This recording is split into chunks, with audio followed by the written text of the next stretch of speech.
tenho uma má notícia. Já não sou virgem. Sou uma vaca. Então, minha filha, mas conta lá à mãe como é que isso aconteceu? Isso é por tu seres como és.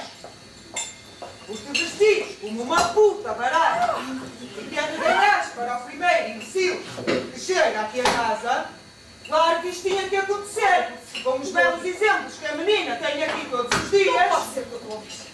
E tu? Sim, tu! E ficas ali, sentada naquele sofá, a lamber aquele palhaço do teu namorado, que tem mais pinta de churros do que outra coisa.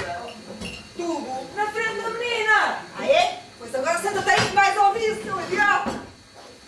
Então, quem é o idiota que gasta metade do salário com as meninas e depois se despede à porta de casa? Isso é que é um bom exemplo para as meninas, é? E diz que assim, mas aquela maldita TV cabo é só pornografia que tu vês. Isso é que é bom para as meninas, é?